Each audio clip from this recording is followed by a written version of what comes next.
হৃদয়টা বড় ভারাক্রান্ত। মনে হয়েছে যেন নিজের পরিবারের কেউ এই পরিস্থিতিতে পড়েছে।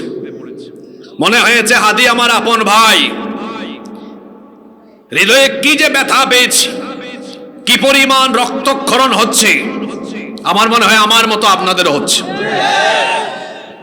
কারণ এই ছেলেটা দেশকে ভালোবাসে, দেশের পক্ষে প্রতিটি কথা বলেছে। আপনারা জানেন, কয়েকদিন আগেও এক টেলিভিশনে সাক্ষাৎকার দিয়েছে। সে বলেছে, আমি 50 বছরের গোলামের জীবন চাই না, বরং আমি এমন জীবন চাই, আমি যদি মরেও যাই যেন আমার এই নাম গোটা দেশের উপরে যেন প্রভাব বিস্তার করতে পারে। আমি কাপুরুষের মতো বাঁচতে চাই না, বরং আমি এই পথে হেঁটে হেঁটে যদি শহীদ হয়ে যাই, এতে আমার কোনো আফসোস থাকবে না। সে বলেছে যে আমি যদি ইনসাফের একটা হাসি দিয়ে শহীদ হতে হতে আল্লাহর কাছে যেতে পারি, এটাই হবে আমার জীবনের শ্রেষ্ঠ পাওয়া। আমরা দোয়া করব আল্লাহ বাংলাদেশকে বদলে দেওয়ার জন্য, এই দেশে সকল অবিচার এর মূলোৎপাটন করে ন্যায় ইনসাফ প্রতিষ্ঠার জন্য এইরকম হাদির দরকার আছে না নাই? এজন্য আল্লাহ তোমার কাছে আমরা হাদির জীবন ভিক্ষা চাচ্ছি। স্বাভাবিকভাবে সে এখন যে পরিস্থিতিতে আসে, এই পরিস্থিতি থেকে মানুষ ফিরে আসার সম্ভাবনা কম থাকে, কিন্তু আল্লাহ চাইলে সব অসম্ভব সম্ভব হয়ে যায় কি যায় না? এজন্য আমরা আজকের এই মাহফিল থেকে হাজার হাজার মুসলমান নিয়ে দোয়া করছি, আল্লাহ তুমি আমাদের ভাই হাদির জীবনটাকে ভিক্ষা দাও। আরো আসতে বলে না আমিন। আল্লাহ তুমি আমাদের ভাই হাদিকে সুস্থ করে আমাদের মাঝে ফিরিয়ে দাও। গুলি করে হত্যা করার ষড়যন্ত্র ছিল ভারতীয় ভারতীয় এজেন্ট এবং ভারতীয় যত সেবাদাস, ভারতের 5-8 গোলাম যারা এই দেশে আছে, এটা তাদেরই পরিকল্পিত ষড়যন্ত্রের অংশ। এটা গোয়েন্দা বাহিনী কি বুঝে না? মাঝখান দিয়া যারা ভারতীয় গোলামদের বিরুদ্ধে আন্দোলন করেছে বেশ কিছু রাজনৈতিক দল, তারা আবার নিজেরা কামরা কামড়িতে লিপ্ত। আপনারা কামরা কামড়ি করতে থাকেন, এই কামরা কামড়ির পরিণতি আপনাদেরকে ভোগ করতে হবে। এখনো সময় আছে, নিজেদের মধ্যকার কামরা কামড়ি বন্ধ করে দেশের স্বার্থে, স্বাধীনতা সার্বভৌমত্বের স্বার্থে সকলকে ঐক্যবদ্ধ হতে হবে। এজন্য বিএনপি, জামাত, এনসিপি সহ এদেশে যত রাজনৈতিক দল আছেন সবাইকে আমি বলবো, দেশের স্বার্থে এবং ভারতীয় আগ্রাসন মোকাবেলায়, ভারতীয় আধিপত্যবাদ মোকাবেলায় একই প্ল্যাটফর্মে এসে সবাইকে তা মোকাবেলা করতে হবে।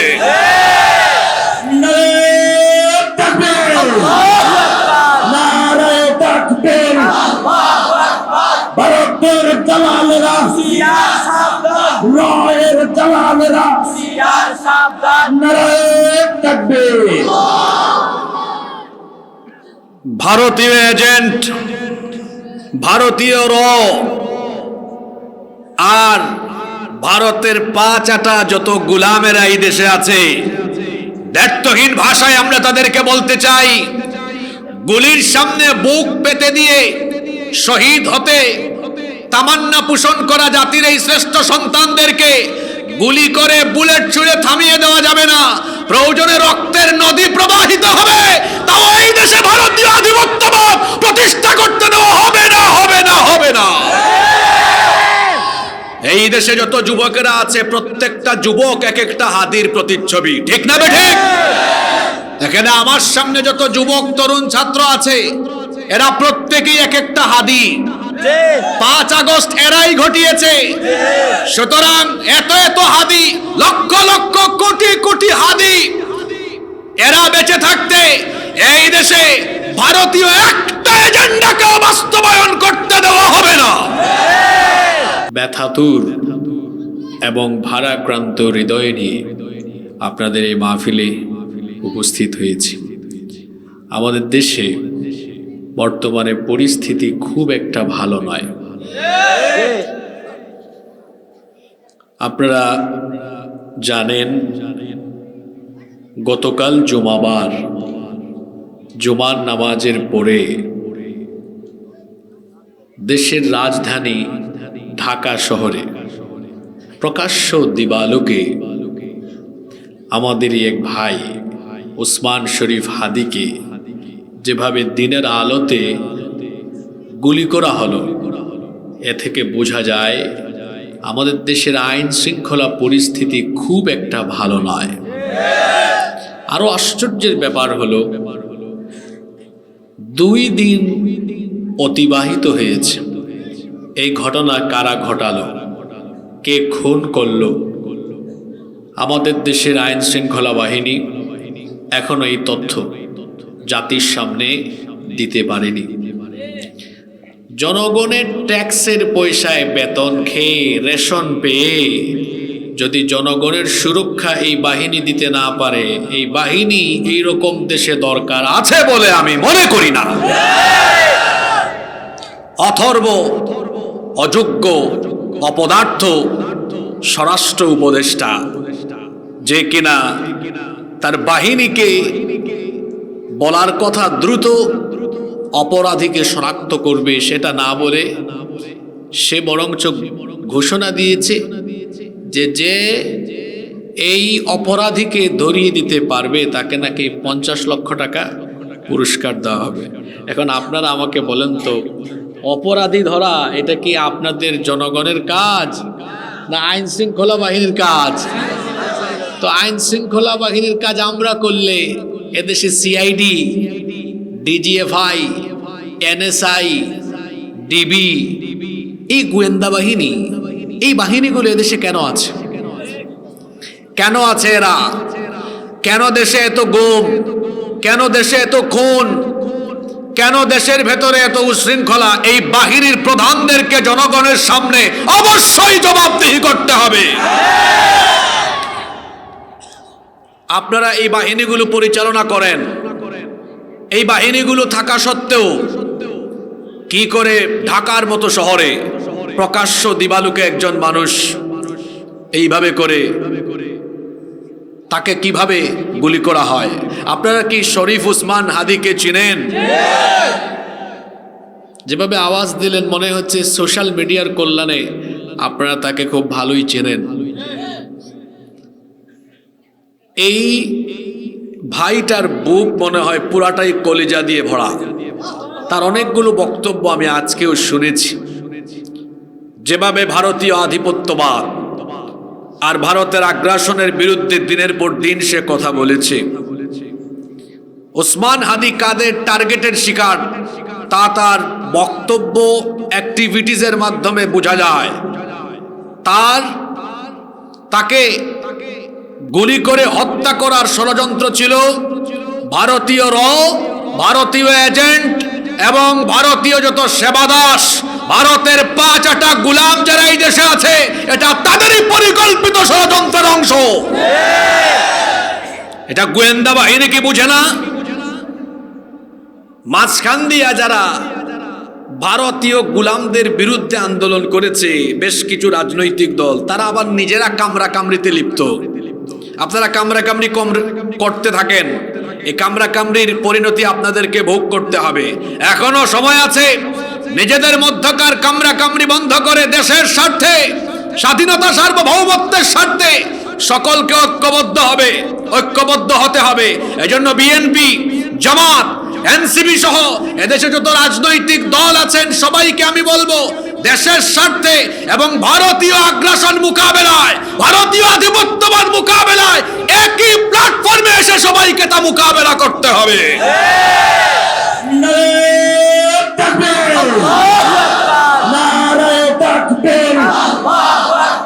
ভারতের দালালেরা, রয়ের দালালেরা, নারায়ে তাকবীর। ভারতীয় এজেন্ট, ভারতীয় আর ভারতের 5 যত গুলামেরা এই দেশে আছে, দ্ব্যর্থহীন ভাষায় আমরা তাদেরকে বলতে চাই, গুলির সামনে বুক পেতে দিয়ে শহীদ হতে তামান্না পোষণ করা জাতির এই শ্রেষ্ঠ সন্তানদেরকে গুলি করে বুলেট ছুঁড়ে থামিয়ে দেওয়া যাবে না।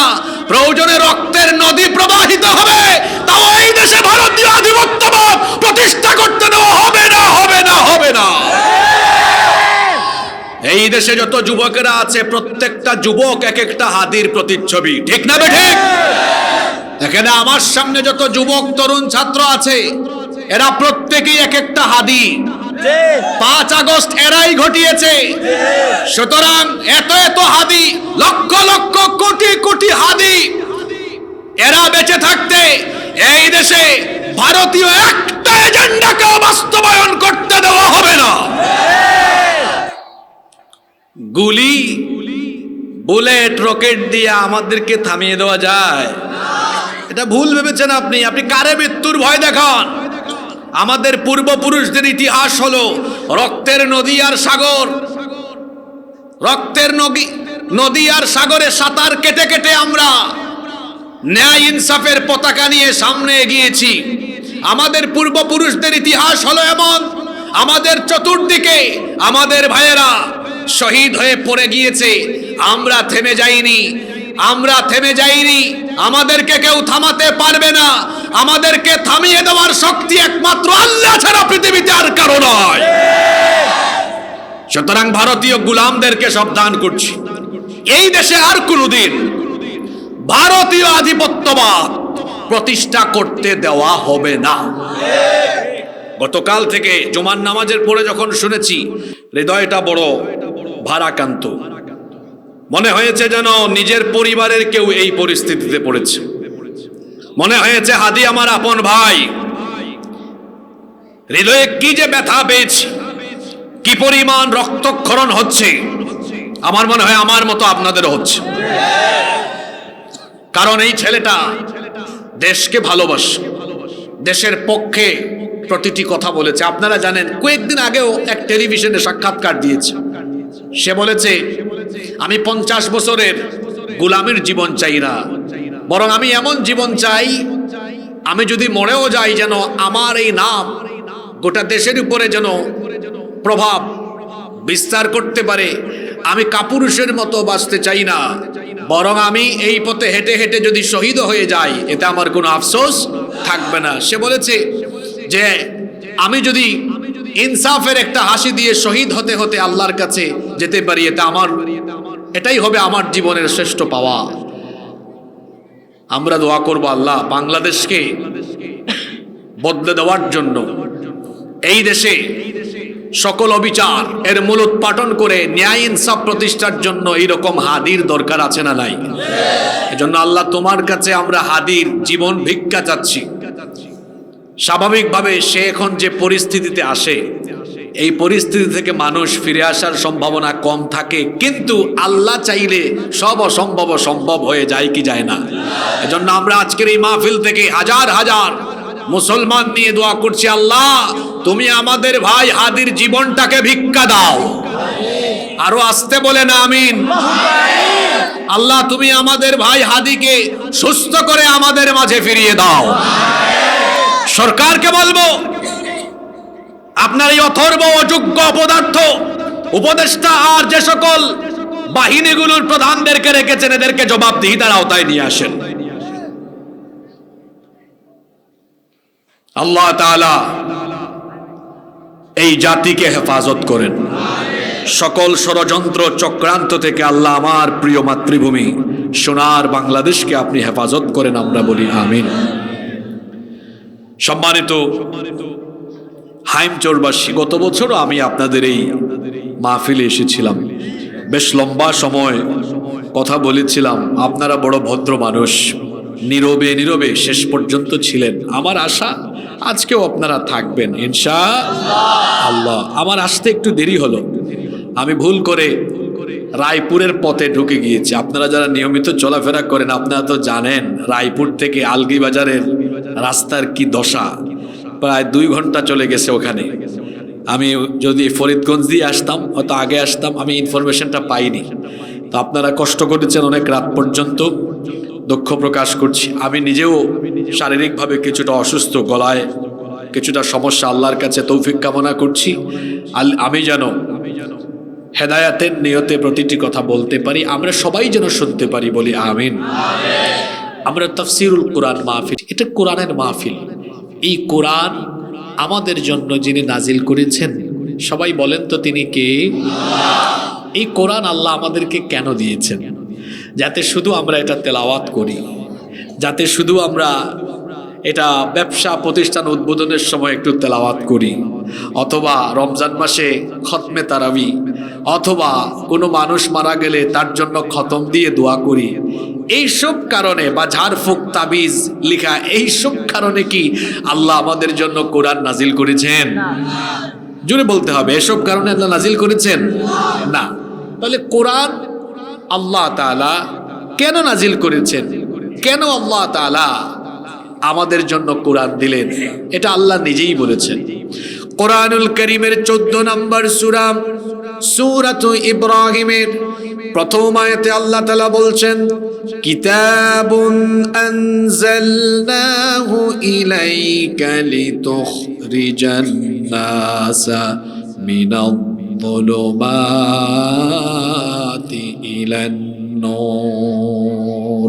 আল্লাহ তাআলা বলছেন, আমি আপনার প্রতি এই কিতাব নাজিল করেছি যাতে করে তমসাচ্ছন্ন নিকোষ কালো অন্ধকারে পড়ে থাকা এই মানবতাকে আপনি যেন আলোর পথে নিয়ে আসতে পারেন, আপনি যেন এদেরকে জুলুমাত থেকে বের করে নূরের দিকে নিয়ে আসতে পারেন।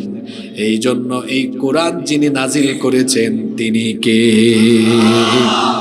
কোরআনের একটা নামই হলো নূর। কোরআনের একটা নাম কি? নূর। নূর মানে হলো আলো।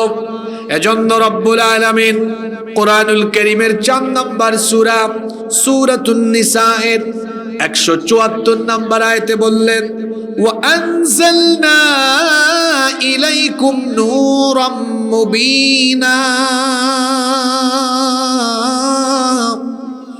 আল্লাহ তাআলা বলছেন, আর আমি আপনার প্রতি এই নূর, প্রকাশ্য সুস্পষ্ট নূর অর্থাৎ কোরআন আমাদের জন্য যিনি নাজিল করেছেন তিনি কে? কেন আল্লাহ এটা দিয়েছেন? এটা আল্লাহ এজন্য দিয়েছেন যাতে করে আমাদের পুরো জীবনটা আমরা এই কোরআন দিয়ে সাজাতে পারি, কোরআন দিয়ে গঠন করতে পারি। এই যে ছোট ছোট ভাইরা এই পাশে ধমক দিয়েন না, সুন্দর করে বুঝান। এই যে কচিকাচা বাচ্চারা আসছে, এরা আস্তে আস্তে এরা ধীরে ধীরে ধীরে ধীরে কোরআন পাগল হয়ে যাবে, ঠিক না? ধমকেন না, বাচ্চা মানুষ একটু দুষ্টুমি করবে, একটু মাথায় হাত বলে এরকম বুঝায় দেন যে একটু চুপ থাকো, তুমিও শোনো, দেখবেন ওরা শুনবে। আপনাদের আশেপাশে যারা বসেছে একটু বুঝায় বলেন, ঠিক আছে? আমরা কাউকে যেন ধমক না দেই।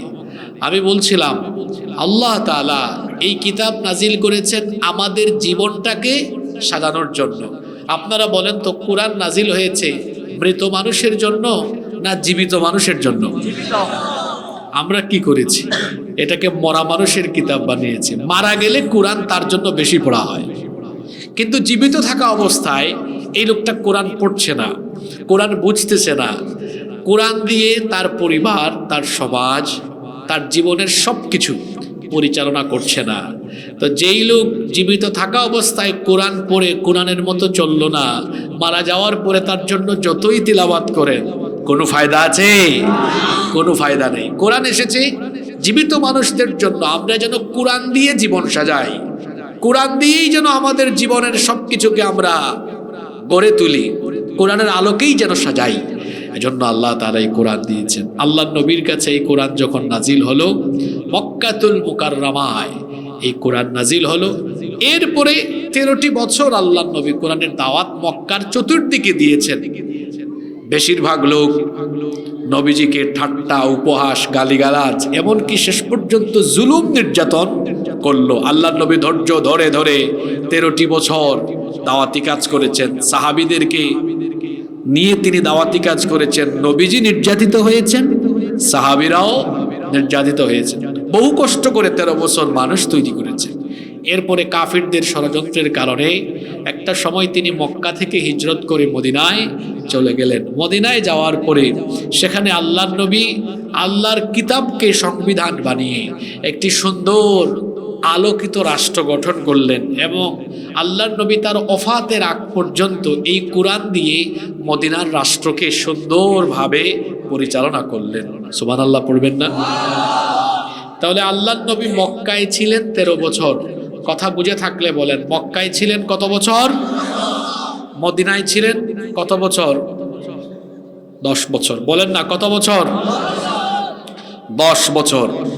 এবং মদিনার 10 বছর আল্লাহর নবী রাষ্ট্র পরিচালনা করেছেন কার কিতাব দিয়ে? আপনারা কি আছেন না ঘুমাই গেছেন?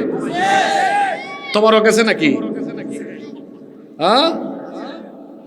আর যদি বলেন হুজুর চলে যান, তো মুনাজাত দিয়ে চলে যাই, আপনারা তোমারও খায়া ঠান্ডা হয়ে যান। আর যদি বলেন না হুজুর বসছি কিছু শুনবো, তাহলে বসেন, অনেক দামি কথা হবে ইনশাআল্লাহ। কি বলছি বুঝছেন? 13 বছর মানুষ তৈরি করেছেন, 10 বছর মদিনা রাষ্ট্রকে পরিচালনা করেছেন কার আইন দিয়ে? আল্লাহ। সবাই চিৎকার দিয়ে বলেন কার আইন? আল্লাহ। কিতাবের নাম কি?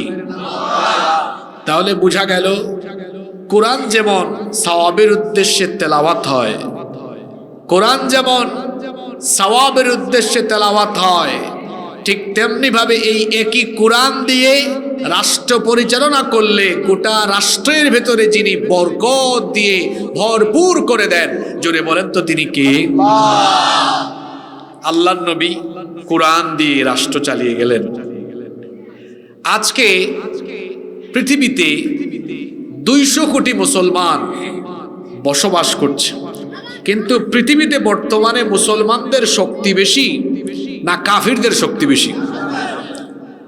সবাই বলেন। আপনারা চাইলে আমেরিকার বিরুদ্ধে কথা বলতে পারবেন? আপনারা চাইলে ইউরোপীয় ইউনিয়নের বিরুদ্ধে কথা বলতে পারবেন? একটু পড়ালেখা করেন। আজকে থেকে কয়েকশো বছর আগে ইতিহাস তালাশ করে দেখেন, এই পশ্চিমা দুনিয়া, এই প্রাচ্য আর পাশ্চাত্যের এই লোকগুলো মুসলমান খলিফাদের সামনে কেমনে বসতো? আমার দিকে তাকান। হাঁটু গেড়ে মাথা নুয়াইয়া বসতো, মাথা উঁচু করে বসতে পারতো না। উসমানীয় খেলাফতের আমলে হাঁটু গেড়ে বসেছে। তার আগের যুগগুলোতে, এর আগে খোলাফায়ে রাশেদার আমলে সাহস করে মাথা উঁচু করে কথাও বলতে পারে নাই। এবার আমাকে বলেন, ওই সময়ে মুসলমানদের সংখ্যা বেশি ছিল না কম ছিল? জি। তো এত কম থাকা সত্ত্বেও তারা দুনিয়াব্যাপী এত প্রভাব বিস্তার করেছেন। আর আমরা পরিমাণে এত বেশি হয়েও আমরা পৃথিবীতে প্রভাব বিস্তার করতে পারলাম না। মূল সমস্যাটা কোন জায়গায়? আমাদের সমস্যাটা হলো আমাদের পূর্বপুরুষরা সংখ্যায় কম ছিলেন, কিন্তু আল্লাহর কোরআনের রঙে রঙিন হয়ে কোরআনকে বুকে ধারণ করে তারা এগিয়ে গিয়েছিলেন বলে গোটা পৃথিবী তারা ঘুরে বেরিয়েছেন, পৃথিবীকে তারা শাসন করেছেন। আর আমরা এখন সংখ্যায় বেশি হলেও কি হয়েছে? আমরা কোরআনকে দূরে ঠেলে দিয়েছি, আর প্রাচ্য পাশ্চাত্যের গোলামীর জিঞ্জির আমরা আমাদের নিজেদের মধ্যে আবদ্ধ করে নিয়েছি। আমি আজকের কথাগুলো যুবক তরুণ ছাত্রদেরকে উপলব্ধি করার অনুরোধ করব। এই গোলামের জীবন আমরা কেন পেয়ে গেলাম ভাইয়েরা? আমরা তো এমন গোলামের জীবন পাওয়ার কথা ছিল না। আমরা তো বীরের জাতি, আমরা তো বীরের মতো পৃথিবী দাপিয়ে বেড়ানোর কথা ছিল। আমাদের সামনে এরা হাঁটু গেড়ে বসার কথা ছিল। আমরা কেন কাপুরুষোচিত জীবন পেয়ে গেলাম? এর একটাই কারণ, আপনাদের বিবেককে জিজ্ঞেস করুন যে আমরা কোরআনের কাছে আসতে পেরেছি কিনা। আমরা কোরআনকে ধর্মীয় কিতাব বানিয়ে কোরআনের জ্ঞান থেকে নিজেদেরকে সরিয়ে রেখেছি প্রাচ্য আর পাশ্চাত্য দুনিয়ার সেই কুফফারদের সম্মিলিত ষড়যন্ত্রে পড়ে গিয়ে আমরা কোরআনের শিক্ষা দীক্ষা থেকে দূরে এসে আমরা কোরআনের রঙে রঙিন হতে পারিনি বলে আমরা তাদের গোলামের জিঞ্জিরে আজ আবদ্ধ হয়ে গিয়েছি। এই জিঞ্জির এখন খুলে দিতে হবে। এই জিঞ্জির খুলে, দাসত্বের শৃঙ্খল খুলে সময় এসেছে বদলে যাওয়ার, সময় এসেছে বদলে দেওয়ার। এই বদলে যাওয়া আর বদলে দেওয়ার জন্য আল্লাহর কোরআনকে গ্রহণ করে নিতে হবে। রাজি আছেন সবাই? আল্লাহর নবী কোরআন দিয়ে রাষ্ট্র পরিচালনা করলেন। কোরআন দিয়ে তিনি যে রাষ্ট্র পরিচালনা করলেন, সেই রকম পৃথিবীর সারা দুনিয়ার মুসলমানরা জুড়ে তারা তাদের সমাজ আর রাষ্ট্রের জন্য আল্লাহর কিতাবী কোরআনকে গ্রহণ করে নেয়, তাহলে মুসলমানরা লাভবান হবে না ক্ষতিগ্রস্ত হবে? কথা একটু জুড়ে বলেন, লাভবান হবে না ক্ষতিগ্রস্ত হবে? লাভবান হবে। আপনাদের লাভ হবে না লস হবে? আসেন তাহলে কেমন লাভ হবে 5টা পয়েন্ট বলেই মোনাজাত করে ফেলবো আজকে ইনশাআল্লাহ।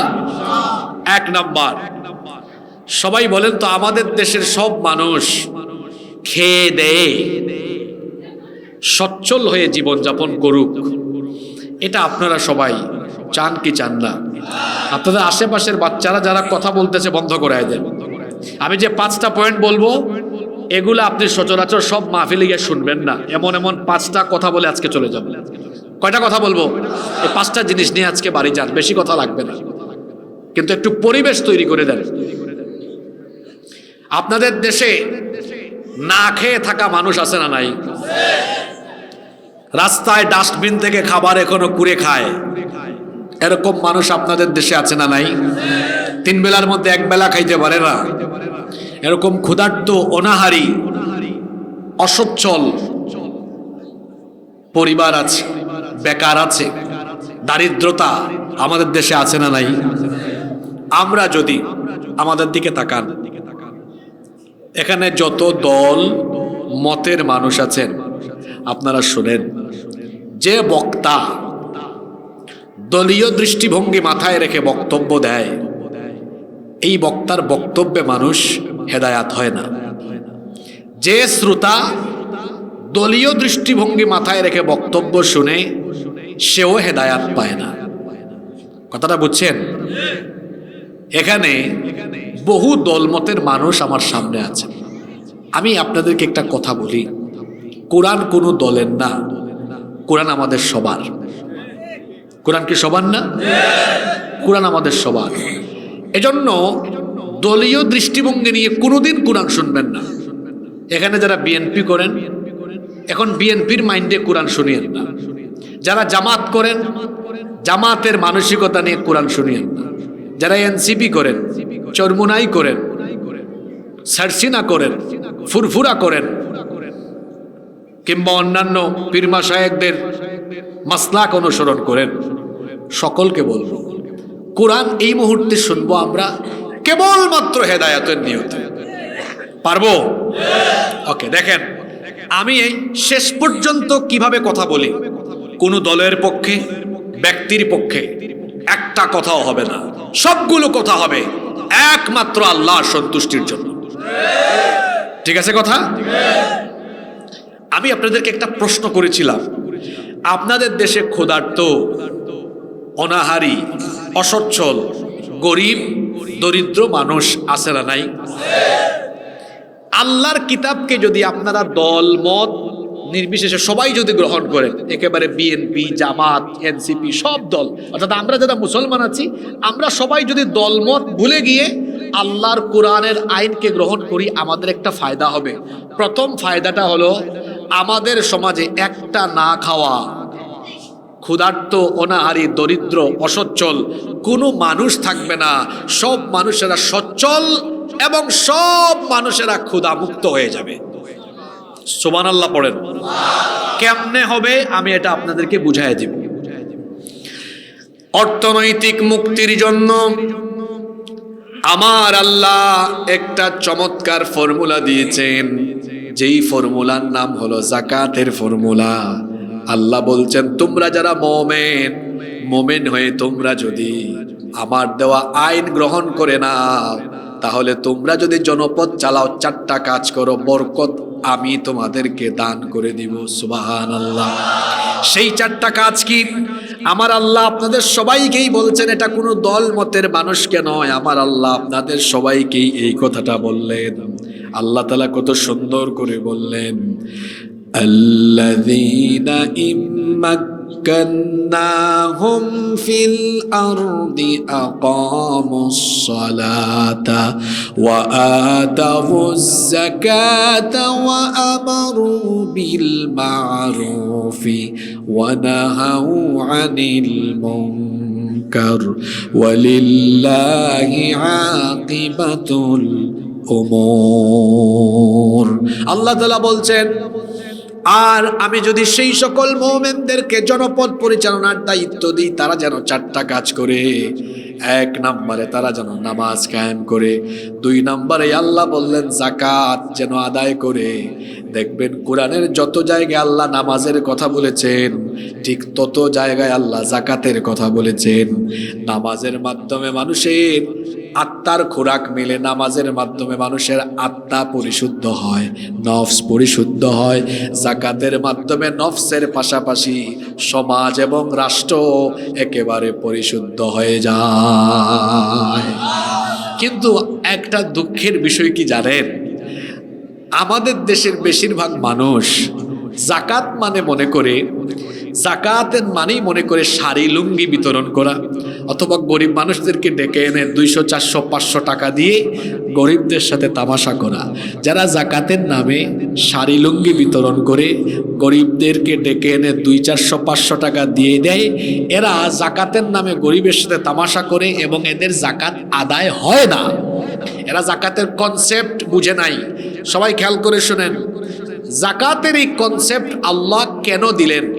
যাকাতের এই কনসেপ্ট আল্লাহ এজন্য দিয়েছেন যাতে সমাজে কোনো গরিব না থাকে, সমাজে কোনো অসচ্ছল না থাকে, বেকার না থাকে। যাকাত যাকে দেওয়া হবে সে যেন 15 বছর আর যাকাত না খায়। তাইলে এই ফর্মুলাকে বাস্তবায়নের জন্য কিভাবে এই যাকাতকে অ্যাপ্লাই করতে হবে, এই অ্যাপ্লাইং সিস্টেম, অ্যাপ্লাইং মেথোডোলজি আমার দেশের সিংহভাগ মুসলমান জানে না। এটা অ্যাপ্লাই করতে হয় কিভাবে শুনেন। যুবক ভাইয়েরা আছেন না ঘুমাই গেছেন? আমি অনুরোধ করে যাচ্ছি আমার এই কথাগুলো গোটা এলাকায় আপনারা ছড়িয়ে দিবেন। কিভাবে যাকাত দিতে হয় শুনেন। মনে করেন আমি একটা ছোট উদাহরণ দিই। আপনাদের গ্রামের নাম ছোট লক্ষ্মীপুর, তাই না? এই ছোট লক্ষ্মীপুর গ্রামে যাদের উপরে যাকাত ফরজ হয়েছে এই সকল লোকদের যাকাতের টাকা আপনারা এক জায়গায় করলেন, এক জায়গায় করে দেখলেন এর পরিমাণ দাঁড়ালো 2 লক্ষ টাকা। এই 2 লক্ষ টাকা আপনারা চাইলে 500 করে সর্বমোট 400 জন মানুষকে দিতে পারবেন। কিন্তু আপনারা আমাকে বলেন তো, যেই 400 জন মানুষকে জন প্রতি 500 করে দিলেন, এটা পেয়ে তারা কি ধনী হয়ে যাবে নাকি? এক বেলা খাবে আর এক বেলা ওই আগের অবস্থায় থাকবে। কিন্তু আপনারা যদি এই 2 লক্ষ টাকা এইভাবে দেন, এই এলাকায় একজন বিধবা বোন, স্বামী মারা গিয়েছে, তাকে একটা সেলাই মেশিন কিনে দিলেন। বোন আপনি সেলাই মেশিন চালান, এটা দিয়ে পরিবারটা চালান, তার পরিবার চলার ব্যবস্থা হবে না? আরেকটা ছেলে, এদের পরিবারটা খুব অসচ্ছল, এরা খাইতে পারে না, চলতে পারে না। এই ছেলেটাকে ডেকে এনে, আপনাদের এলাকায় রিক্সা চলে না ভ্যান চলে না অটো চলে? ইজি বাইক, অটো রিক্সা আর কি। তারে আপনি একটা অটো রিক্সা কিনে দিলেন। ভাই ধরো এই অটো রিক্সাটা চালাও, তার পরিবার চলার ব্যবস্থা হবে কি হবে না? আরেকজনকে দেখলেন এই ছেলেটা কিছু টাকা একসাথে করছিল, অল্প টাকা পাইলে বিদেশ চলে যেতে পারবে, ছেলেটার পরিবার সচ্ছল হয়ে যাবে, দিলেন তারও কিছু টাকা। ওই দিনাজপুর, পঞ্চগড়, ঠাকুরগাঁও ওইদিকে মানুষ বেশি ধান চাষ করে, অনেক ধান হয়, এরা কৃষিকাজের উপর নির্ভরশীল। ওই অঞ্চলে হলে মনে করেন আপনি তাকে 2টা হালের বলদ কিনে দিলেন, চাষাবাদ করে খাইতে পারবে। এরকম যে এলাকায় যেটা হয়, অনেক এলাকায় কুটির শিল্প মানে হাঁসের খামার, মুরগির খামার, অনেক কিছু করা যায়। আপনি 2 লক্ষ টাকা 500 জন মানুষকে দিলে দেখা যাবে, 400 জন মানুষকে দিলে 500 করে দিলে দেখা যাবে এদের ফায়দা হবে না। কিন্তু 2 লক্ষ টাকা এরকম 3-4 জন বেকারকে বা দরিদ্র পরিবার, অসচ্ছল পরিবারকে দিলে এই পরিবারগুলো কি আগামী বছর আর যাকাত খাওয়ার মতো পরিস্থিতিতে থাকবে? আমরা কি এভাবে যাকাত দেই?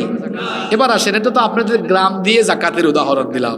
কিন্তু যদি সব মুসলমানরা বলে আমরা আল্লাহর দেওয়া ফর্মুলাকে মেনে নিলাম, তাহলে দেশে নতুন করে একটা মিনিস্ট্রি খুলতে হবে। এটার নাম হলো যাকাত মিনিস্ট্রি। এখন কি করা হলো? ইসলামী অর্থনীতিতে বিশেষজ্ঞ লোকদের দ্বারা এটা পরিচালিত হলো। তখন মনে করেন সারা দেশের যত মুসলমান আছে তাদের সবার সম্পদের হিসাব সরকারের কাছে থাকবে। যাদের যাকাত ফরজ হয়েছে যাদের উপরে, বছর শেষে তাদের মোবাইলে একটা মেসেজ আসবে, মিস্টার আব্দুল সালাম সাহেব, এই বছর আপনার 3229 টাকা যাকাতের এসেছে, অথবা 5000 অথবা 10,000 টাকা এসেছে, এটা আমাদের আপনার উপজেলার সংশ্লিষ্ট এই অফিসে বা অমুক জায়গায় জমা দেন। তখন দেখা যাবে সারা দেশে যাদের উপর জাকাত ফরজ সেই সব মুসলমানদের টাকা, জাকাতের টাকা সরকারের কুশাগারের একটা জায়গায় জমা পড়েছে। এর পরিমাণ তখন অনেক হবে। আমি বোঝানোর জন্য একটা সংক্ষিপ্ত ছোট অ্যামাউন্ট ধরি। মনে করেন এর পরিমাণ হলো 140,000 কোটি টাকা। একটা রাষ্ট্রের জন্য এই টাকা খুব বেশি না, কিন্তু এটি চট্টগ্রাম বিভাগ দিয়ে কাভার হয়ে যাবে। এখন আমি কি বললাম, মনে করেন সারা দেশ থেকে উত্তোলিত জাকাতের অর্থ এর মোট পরিমাণ দাঁড়ালো কত বললাম, 140,000 কোটি টাকা। এখন সরকার 64টা ডিস্ট্রিক্ট থেকে একটা তালিকা করলো, হাইমচরেও তালিকাটা হবে। কিভাবে এটা? এই হাইমচরে বেকার ছেলে পেলে আছে না, এটা লিস্ট করলো। লিস্ট করে সারা দেশের 64টা ডিস্ট্রিক্ট, 460টার বেশি উপজেলা আছে, এই উপজেলা থেকে ছেলে পেলেগুলোকে তালিকা করে বেকার বেকার ছেলে যারা চাকরি বাকরি নাই, পরিবার চলে না, গরিব অসহায় অসচ্ছল পরিবার, এই ধরনের পরিবার থেকে মোট 70 লক্ষ যুবকের একটা তালিকা করলো। জোরে বলেন তো কত লক্ষ? 70 লক্ষ। এই 70 লক্ষকে ধাপে ধাপে ধাপে ধাপে ঢাকায় নিয়ে সরকার কি করলো, বলল ধরো 2 লাখ টাকার চেক নাও না। উদাহরণ দিলাম আর কি, তোমাকে যে 2 লাখ টাকা দিলাম, এটা নিয়ে ডিসকভার মোটরসাইকেল কিনে পাঙ্কু পাঙ্কু করো, না এই টাকাটা দিয়ে তোমার এলাকায় গিয়ে কোনো একটা ছোটখাটো কাজ আরম্ভ করো। এটা পর্যবেক্ষণের জন্য কিন্তু তোমার উপজেলায় আমাদের অডিট অফিসার আছে, এটা দেখবে। আবার এটা উদাহরণ দিচ্ছি, এরকম কত লক্ষ ছেলের হাতে 2 লক্ষ টাকার চেক দেওয়া হলো? কথা বলেন না কেন? 70 লক্ষ। আপনাদেরকে তো হাতে কলমে বাস্তবে ওয়াজ শিখাই যাচ্ছি। 70 লক্ষ যুবককে দেওয়া হলো, বলা হলো আবার প্রত্যেকটা এলাকায় আমার অডিট অফিসার আছে, এটা দেখবে কি করো। এই ফর্মুলাটা আমার না, এটা কার? আল্লাহর। এই ফর্মুলায় দেখা গেল 1 বছরে আল্লাহর দেওয়া অর্থনৈতিক এই সিস্টেমে, এই পদ্ধতিতে কত লক্ষ বেকার যুবকের কাজের ব্যবস্থা হয়ে গেল? 70 লক্ষ। আরে জুড়ে বলেন না কেন? 70 লক্ষ। এই সিস্টেমটা যদি আপনাদের দেশে চলতেই থাকে, যুবকেরা বীর পুরুষের মতো জবাব দিবেন। 10 বছর পরে আপনাদের দেশে একটা গরিব মানুষ থাকবে নাকি? না। সবাই তো বললেন না। যারা বলে নাই এরা মিস করছে, এরা বুঝে না, এরা ইউটিউব থেকে পড়ে শুনবে, এরা অমনোযোগী শ্রোতা। আর যারা বুঝছে তারা বুঝছে আমি কি বলছি। আমার এক ভাই বলেছেন 10 বছরও লাগবে না, ঠিকই, আমি এটা কথার কথা বলছি। আমি ধরে নিলাম 10 বছরে, 10 বছর, 10 বছর। আপনাদের দেশ স্বাধীন হয়েছে কত বছর গো? 54 বছর। তো 54 বছরে আপনাদের দেশে গরিব কমে না কেন? ডাস্টবিন থেকে এখনো তুলে খাবার খায়। আমি বলার আগে তারাই বলে দিছে উত্তর। বক্তব্য দিয়েছে, আমারে একটাবার সুযোগ দেন না, একদম ক্ষুধামুক্ত সমাজ বানায় দিব। হ্যাঁ, সুযোগ পাইলে তার নিজের ক্ষুধাই মিটাইতে পারে না।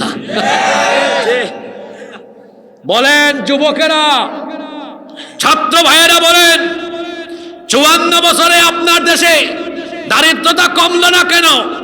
কেন এখনো রাস্তাঘাটে না খায়া মানুষ থাকে? কেন এখনো ডাস্টবিন থেকে মানুষ খাবার খুঁড়ে খায়? কেন প্রতিটা এলাকায় দারিদ্রতার অভিশাপ এখনো আছে? কেন অনাহারী ক্ষুধার্ত মানুষ আছে? তার কারণ হলো আমরা আল্লাহর দেওয়া বিধানকে গ্রহণ করে আল্লাহর এই ফর্মুলা বাস্তবায়ন করতে পারিনি। আমরা বরঞ্চ তাকিয়ে আছি সেই ইতিম মিসকিনদের দিকে, যে ইতিম মিসকিনরা আমাদেরকে খাওয়াবে বলে সুযোগ পাইলে তারাই খাইয়া সাদের লাউ হয়ে যায়। সময় এসেছে বদলে যাওয়ার, বদলে দেওয়ার। 54 বছরে তো আপনারা দেশ থেকে ক্ষুধা দারিদ্রতা নিবারণ করতে পারেন নাই। আমরা বলছি, দায়িত্ব নিয়ে বলছি, চ্যালেঞ্জ করে বলছি, আলেমদেরকে দায়িত্ব দিয়ে দেখেন, 10 বছরে বাংলাদেশে দারিদ্রতার কবর দিয়ে দিব। কথাটা আবার বলছি, আমাদেরকে দায়িত্ব দিয়ে দেখেন, 10 বছরে বাংলাদেশে দারিদ্রতার কবরস্থান বানায় দিব। 10 বছরে দারিদ্রতার কবর দিয়ে দিব। নারে তাকবীর, আল্লাহু আকবার। আল কোরআনের আলো, সংসদে চালো, নারে তাকবীর, আল্লাহু আকবার। বলছি না আজকে 5 পয়েন্টে ওয়াজ শেষ হয়ে যাবে। আমি এখানে সারা রাত ওয়াজ করে এই হাইমচরের গরিব মানুষের গরিবী হালত দূর করতে পারবো না, সম্ভব না।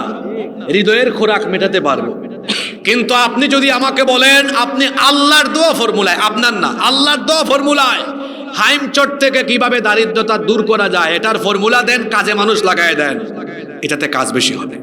এজন্য তো কবি বলেছেন আমাদের দেশে হবে সেই ছেলে কবে, কথায় না বড় হয়ে কাজে বড় হবে। যুবকদেরকে আহ্বান করছি, তরুণদেরকে আহ্বান করছি, এই তারুণ্য আর যুব সমাজ এরা যদি আল্লাহর কোরআনকে বুকে ধারণ করে আলেম উলামাদের সাথে সম্পর্ক বাড়ায় আর কোরআন ধারণ করে লালন করে চর্চা করে কোরআনের এই অর্থনৈতিক মুক্তির যাকাতের ফর্মুলা গ্রহণ করে আগামীর বাংলাদেশ হবে উন্নত সমৃদ্ধ মাথা উঁচু করে দাঁড়িয়ে থাকা পৃথিবীর সমৃদ্ধ দেশ। আপনাদের বিশ্বাস হয় না? এখনো বিশ্বাস হয় না? পৃথিবীতে এরকম সময় ছিল যাকাতের টাকা নিয়ে ঘুরছে, সব ধনী হয়ে গেছে, যাকাত দিতে পারে নাই, হুজুররা সহযোগিতা করেন। কোন খলিফার জামানায়? ওমর ইবনে আব্দুল আজিজ রহমতুল্লাহি আলাইহির জামানায় টাকা নিয়ে ঘুরেছে, যাকাত খাওয়া মানুষই নাই, সব সচ্ছল হয়ে গিয়েছে। সুবহানাল্লাহ পড়বেন না? এজন্য আমি বলেছি দলমত ভুলে গিয়ে হেদায়েতের নিয়তে শুনেন।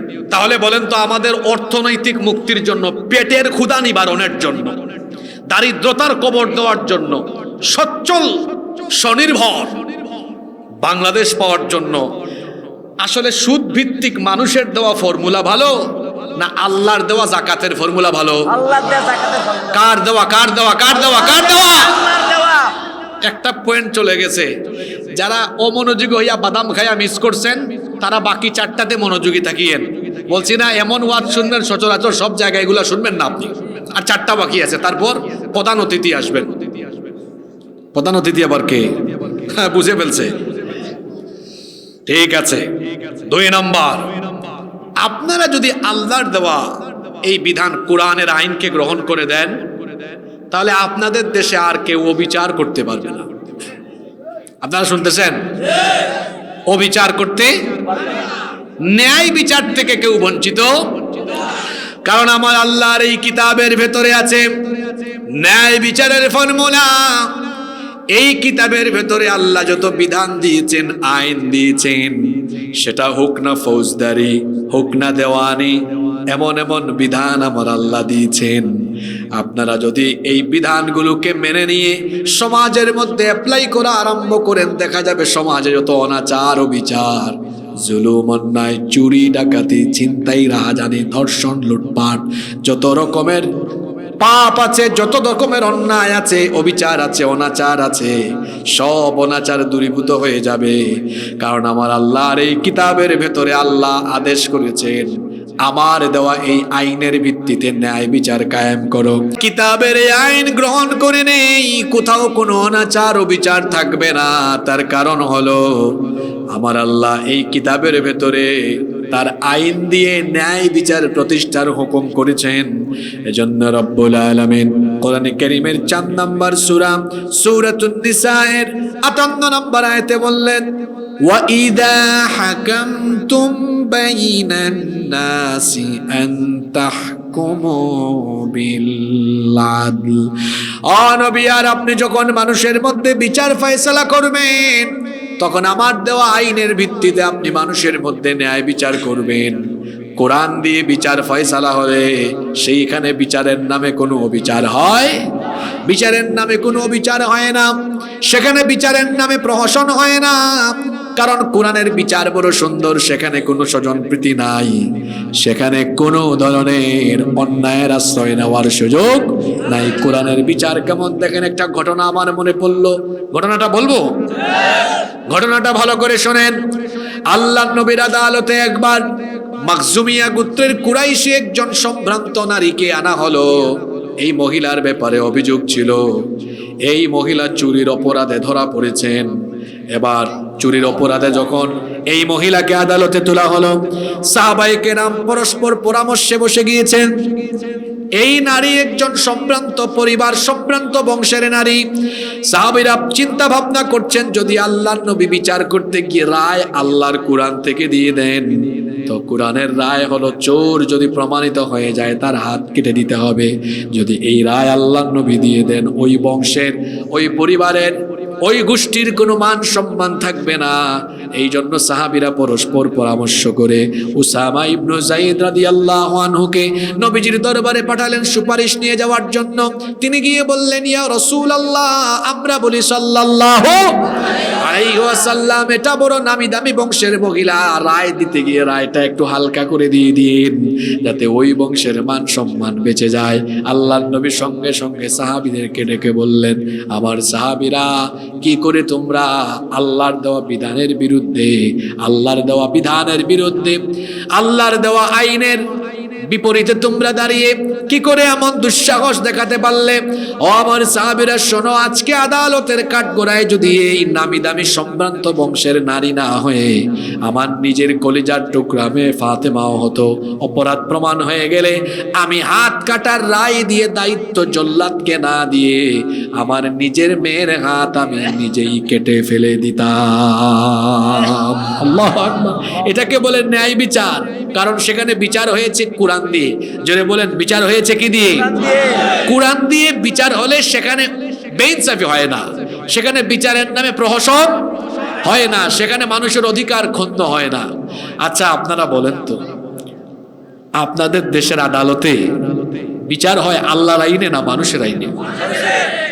জোরে বলেন। এই আইনে আপনাদের কেমন লাভ হইল আমি আপনাদেরকে দেখাই।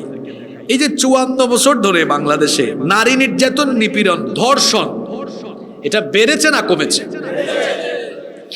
গত কয়েক মাস আগে মাগুরায় এটা ছোট্ট মেয়ে, 8 বছর বয়স, মনে আছে তার কথা? আসিয়া, এক পরিবারের 3 নরপিশাচ আমার বোনটির উপরে পাশবিকতা চালায়। তারপরে হাসপাতালে কয়েকদিন সে বড় কষ্ট করে আর্তচিৎকার দিতে দিতে দুনিয়া থেকে চলে যায়। তার দাফন হলো, কবর হলো, কবরে ঘাসও উঠে গেল, কিন্তু তার ধর্ষকরা এখনো বেঁচে আছে না নাই? আপনাদের আদালতে কার আইন? শরম লাগে বলতে, তাই না? লজ্জা লাগে নাকি কথা বলতে? হ্যাঁ, কার আইন? মানুষের আইন। আমার দেশে কিছু রাজনীতিবিদ আছে, রাজনীতি করে ধর্ষণের দায়ে অভিযুক্ত, কিন্তু ক্ষমতার ঠেলায় আইন তার ক্ষমতার চেয়ারের নিচে চাপা পড়ে গেছে, তার কিচ্ছু হয় নাই। আমার দেশে এমন কিছু বিশ্ববিদ্যালয় আছে যেখানে ধর্ষণের সেঞ্চুরি হয়েছে, আর ওই ধর্ষককে ফুলের মালা দেওয়া হয়েছে। আমি নাম শুদ্ধ আপনাকে বলে দিতে পারবো। আমার দেশে কারেন্ট আসছে, আলহামদুলিল্লাহ পড়েন, একটু সেটিংটা চেঞ্জ করে দিচ্ছে, হয়ে যাবে ইনশাল্লাহ। ঠিক আছে, চলে আসছে, আলহামদুলিল্লাহ পড়েন। আমার দেশে এমন কিছু ব্যবসায়ী আছে ধর্ষণের দায়ে অভিযুক্ত, কিন্তু টাকার গরমে আইন তার পায়ের তলায় ফেলে দিয়েছে। কি এরকম ব্যবসায়ী নাই? ধর্ষিতা কবরে চলে গিয়েছে, ধর্ষক বেঁচে আছে। আদালতে আল্লাহর আইন না মানুষের আইন? মানুষের আইন। এ কেমন আইন যে আইন থাকার ফলে ধর্ষিতা কবরে চলে যায় আর ধর্ষক বুক ফুলিয়ে হেঁটে বেড়ায়, ধর্ষক বেঁচে থাকে আর ধর্ষিতা কবরে যায়? যে আইন থাকলে পরে সেই আইনের মুখে আমরা জুতা মারি, জুতা নিক্ষেপ করি সেই আইনের মুখে আমি। এবার আপনি আমাকে বলেন, সেখানে যদি মানুষের আইন বাদ দিয়ে আল্লাহর কোরআনের আইন থাকতো, তো কোরআনে ধর্ষকের শাস্তি কি? রজম, একেবারে লাইভ মৃত্যুদণ্ড, লাইভ টেলিকাস্ট হবে। এই ভাই যেভাবে বিডি সমাচার, উনি যেভাবে আজকের মাহফিল লাইভ দিচ্ছে, ঠিক তেমনি মানুষের চোখের সামনে এই ধর্ষকের শাস্তি হবে। আপনারা বলেন তো, আল্লাহর দেওয়া কোরআনের এই ফর্মুলা অনুযায়ী বাংলাদেশে যদি এক ধর্ষকের বিচার, একটা ধর্ষকের বিচার জনসম্মুখে করা হতো, যতগুলো চরিত্রহীন আর লম্পট আছে, একটা বিচার দেখে দেখতেন সব চরিত্রহীন লম্পটরা তারের মতো সুদা হয়ে যেত। তাহলে বলেন, ন্যায় বিচার আর মানুষের অধিকার প্রতিষ্ঠার জন্য কার আইন ভালো? আল্লাহর আইন। জোরে বলেন, কার আইন? আমি চলে গেলে এই আলোর পথের ছেলেদেরকে ডেকে বইলেন না কোন জায়গা থেকে হুজুর আনছো, রাজনীতি করে গিয়েছো। যদি এটা বলে ধরে ফেলবেন তারে, বলবেন হুজুরের বক্তব্য শুরু থেকে শেষ পর্যন্ত রেকর্ড আছে, আমার নামে ইউটিউব চ্যানেলও আছে, এটা আমার চ্যানেলেও থাকবে। আমার বক্তৃতায় শুরু থেকে শেষ পর্যন্ত বাংলাদেশের কোনো রাজনৈতিক দলের পক্ষে, কোনো নেতার পক্ষে কোনো বক্তৃতা নাই, আছে? কিন্তু আমি যদি চোর ডাকাত দুর্নীতিবাজদের নিয়ে কথা বলায় আপনার গায়ে লাগে, মানুষ বুঝবে আপনার গায়ে হয়তো চুরি ডাকাতি দুর্নীতির কিছু গন্ধ আছে। না, আপনার তো গায়ে লাগে কেন? আমি কি চুরের বিরুদ্ধে বলবো না? আল্লাহর কিতাব চুরের পক্ষে না বিপক্ষে? লম্পট বদমাইশদের পক্ষে না বিপক্ষে? এটা তোমাকে বলতে হবে। দেখেন না, আমাদের কি শিখায় দেয় হুজুর রাজনীতির কথা বলবেন না, কোরআন থেকে কথা বলবেন। এই জন্য আমি কোরআন থেকে কথা বলতেছি। তাহলে 2 নাম্বার পয়েন্ট গেল, আল্লাহর দেওয়া কোরআনের আইন থাকলে সমাজে কোনো বেইনসাফি থাকবে না। আমাদের দেশে চুরি আছে না নাই? এতগুলা খুন হয়, একটা খুনিরে দইরা কেসাসের বিধান কায়েম করে দেখেন, যত খুনি আছে সব তারের মতো সোজা হয়ে যাবে। যে আইন শৃঙ্খলা ঠিক করতে পারেন না, একটু আল্লাহর বিধান চালু করে দেখেন না, সব কেমনে লাইনে আসে। মিজান ভাই কোথায়? মিজান ভাইয়ের ভাইরা কোথায়? আমি প্রতি বছর সৌদি আরবে যাই, এই ছেলেগুলো আমাকে সময় দেয়, প্রতি বছরই যাই আমি। সৌদি আরবে কোরআনের 100 ভাগ আইন নাই, অল্প কিছু আছে, সামান্য আছে। এত আপনাদের এলাকার ছেলে, সেখানে আমরা দেখেছি কি নামাজের টাইমে মসজিদ খোলা রেখে, স্বর্ণের দোকান খোলা রেখে মসজিদে গিয়েছে, চুরি হয়? বলে চুরি হয়? সবকিছু ওপেন রেখে চলে গিয়েছে। আশ্চর্য কথা, চুরি হচ্ছে না, কারণ ওখানে চুরি করলে খবর আছে, এই শাস্তিটা আবার কোরআন দিয়ে দেয়। এই জন্য চুরি। আমাদের দেশে সারা বছরে যত খুন হয় না, সরি, আমাদের দেশে একদিনে যত খুন হয়, একদিনে যত খুন হয়, সৌদি আরবে মনে হয় 5 বছরে অত খুন হয় না। হয় ওখানে, কিন্তু খুনের বিচারটা কোরআন দিয়ে করে। আমি আগেই বলেছি সৌদি আরবে কোরআনের 100 ভাগ আইন নাই, 100 ভাগ আইন নাই, অল্প কিছু আছে, কিন্তু যেগুলো আছে এতেই বরকত আছে। আপনি খুনের বিচার করেন, হত্যার বিচার করেন, ধর্ষণের বিচার করেন, আপনি আল্লাহর দেওয়া বিধান দিয়ে বিচার করে দেখেন, কোন ধরনের জুলুম থাকবে না। তাহলে বোঝা যাচ্ছে আল্লাহর আইন ভালো। এরপরেও কিছু মানুষ আল্লাহর আইন চায় না কেন? সত্য কথা শুনতে তিতা লাগে, এটা বলতে হবে। আল্লাহর আইন কেবল তারাই চায় না, তলে তলে যারা চুরি করতে চায়, তলে তলে যারা দুর্নীতি করতে চায়, লুটপাট করতে চায়, রাহাজানি করতে চায়, খুন গুমের কাজ করতে চায়, অন্যায় আর অপরাধ জগৎকে নেতৃত্ব দেয় যারা, আল্লাহর আইন চায় না তারা। 3, সময় শেষ হয়ে যাচ্ছে, খেয়াল করেন।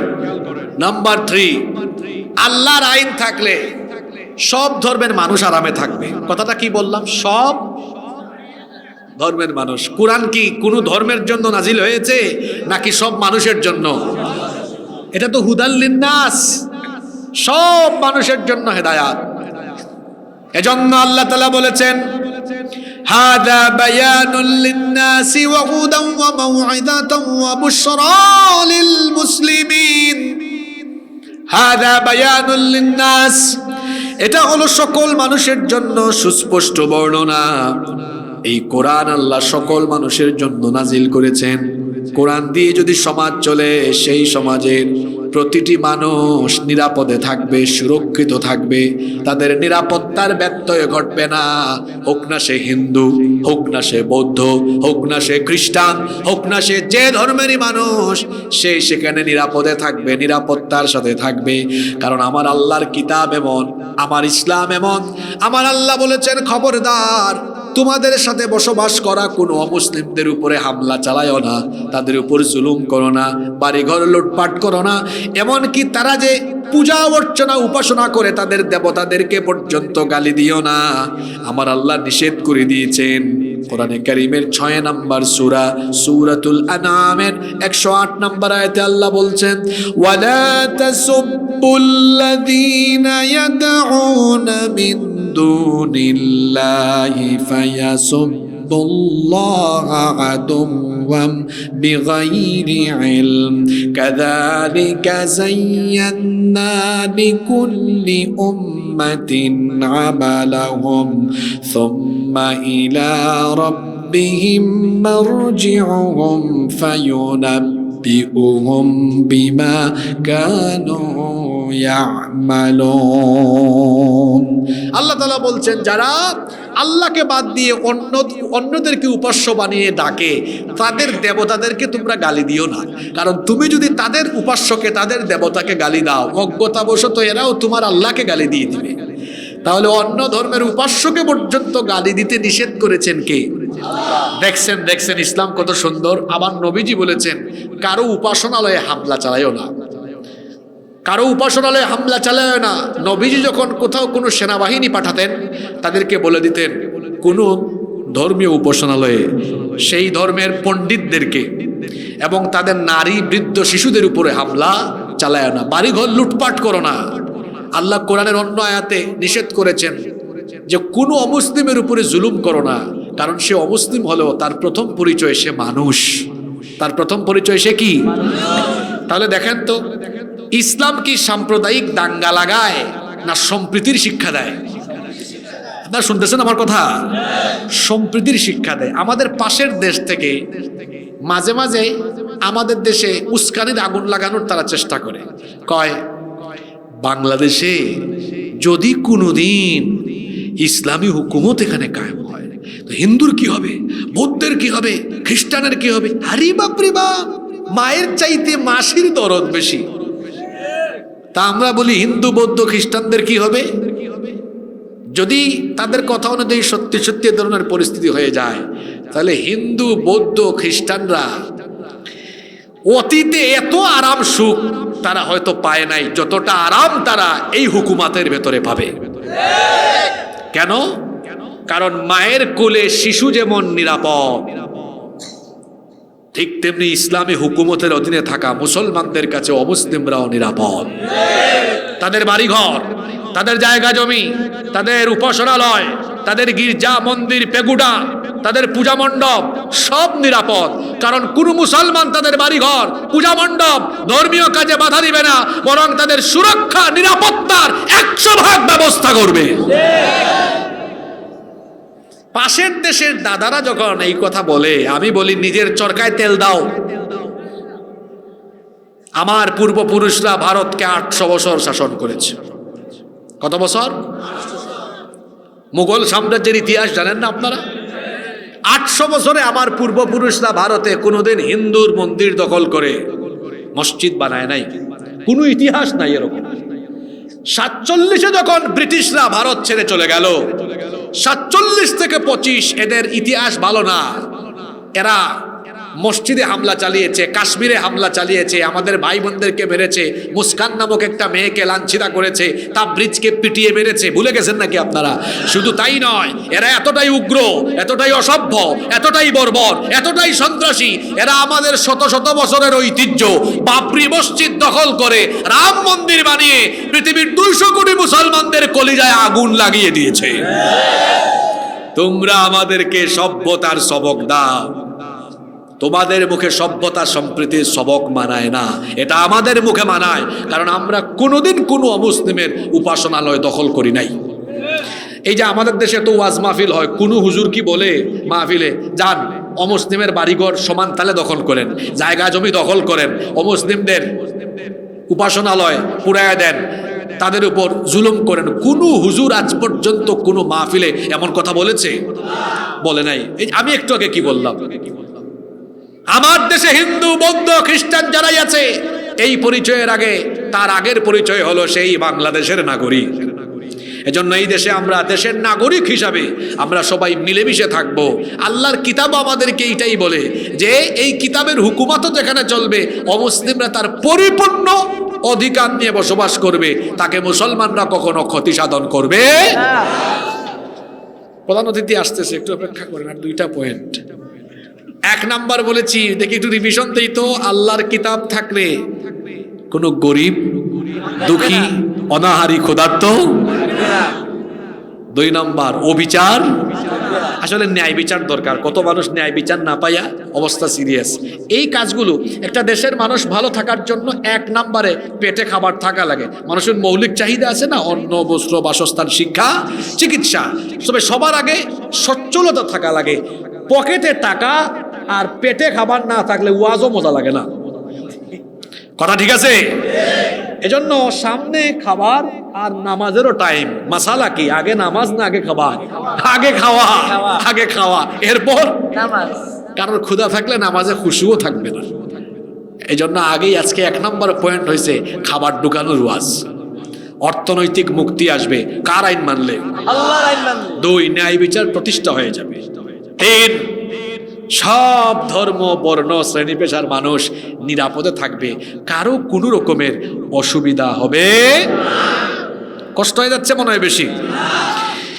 এরপরে আসেন 4 নাম্বার, আল্লাহর কিতাব দিয়ে সবকিছু পরিচালনা হলে শাসক কেউ থাকবে না, সেবক হয়ে যাবে এবং এরা জবাবদিহি করতে বাধ্য থাকবে। আপনার দেশে কোনো ক্ষমতাসীন নেতৃত্বে থাকা ব্যক্তিকে আপনি যদি বলতে থাকেন, আপনি এটা করলেন কেন, এই সম্পদ কেন, ওইটা কেন, ওইটা কেন, একদম জায়গায় ধরে ফেলবে আপনাকে। ওমর রাদিয়াল্লাহু আনহু খলিফা, ওই যে কাপড় বন্টন হয়েছে 2 টুকরা কেন, ওনার ছেলেরটাও উনি। একজন জুমার দিনে দাঁড়িয়ে বলেছে আপনার বক্তৃতা শুনবো না যতক্ষণ না বলবেন 2 টুকরা পাইলেন কেমনে। আল্লাহু আকবার। তিনি কি গ্রেফতার করেছেন? জবাবদিহি ছিল। জবাবদিহিতা যেখানে থাকে না সেখানে আরাম। আল্লাহর কিতাবের ভিত্তিতে সবকিছু চললে যারা সেটাকে পরিচালনা করেন তাদের ভেতরে এক ধরনের ভয় থাকে, সেটা আখিরাতের ভয়, আল্লাহর কাছে জবাবদিহিতার ভয়, যার দরুন তারা পাগল পারা হয়ে মানুষের জন্য তখন কাজ করতে থাকেন। একটা ঘটনা আমার মনে পড়ল, ঘটনাটা কি বলবো। ওমরে ফারুক রাদিয়াল্লাহু আনহু অর্ধ দুনিয়া যিনি শাসন করেছেন, তিনি তো রাতের বেলা ঘুমাতেন না, গভীর রাত পর্যন্ত তিনি বিভিন্ন এলাকা এলাকা ঘুরতেন আর দেখতেন কোন মানুষ কোন হালতের মধ্যে আছে। একদিন তিনি দেখলেন একটা তাঁবুর পাশে একজন মহিলা চুলার উপরে ডেক দিয়ে পাতিল দিয়ে কি জানি নাড়াচাড়া করতেছে, আর পাশেই তার বাচ্চারা খুব কান্না করতেছে। তিনি এই অবস্থা দেখে কাছে গিয়ে বললেন, মা গো, তোমার বাচ্চারা কাঁদতেছে কেন? তখন ওই নারী বললেন, আমার বাচ্চারা আজকে কয়েকদিনের ক্ষুধার্ত, তারা খাবার পায় না, এই জন্য কান্না করতেছে। ওমরে ফারুক রাদিয়াল্লাহু আনহু বললেন, তো চুলার মধ্যে কি রান্না করো, তাড়াতাড়ি খাবার দাও না কেন? মহিলা বললেন, চুলার মধ্যে আমি কোনো খাবার রান্না করছি না। মধ্যে পানি চলে আসলো, দাড়ি ভিজে যেতে লাগলো। তিনি বললেন, মা গো, আপনি কি আমিরুল মুমিনিন ওমরের কাছে যান নাই? তাকে কি আপনার দুঃখের কথা বলেন নাই? ওই মহিলা বললেন, যাবার চেষ্টা করেছিলাম, ভিড়ের কারণে খলিফার কাছে পৌঁছাতে পারি নাই। কিন্তু খলিফার কি দায়িত্ব নাই? তিনি কি দেখবেন না কোথায় তার লোকেরা না খেয়ে আছে, খবর নেওয়াটা কি তার দায়িত্ব নয়? এই কথা শুনে ওমরে ফারুক রাদিয়াল্লাহু আনহু আরো কাঁদতে লাগলেন। বললেন, মা, কিছুক্ষণ অপেক্ষা করো, দেখি তোমার জন্য কিছু করা যায় কিনা। এত রাত, গভীর রাতে দৌড়ে দৌড়ে তিনি বাইতুল মালে গেলেন। বাইতুল মালে গিয়ে তিনি একটা বস্তার ভেতরে আটা আর কিছু খাবার দাবার ঢুকাতে লাগলেন। বাইতুল মালের দায়িত্বশীল এসে বললেন, আমিরুল মুমিনিন, কোথায় যাচ্ছেন আপনি? বললেন, যা দেখেছি তোমার সাথে কথা বলার এখন আর কোনো টাইম নাই।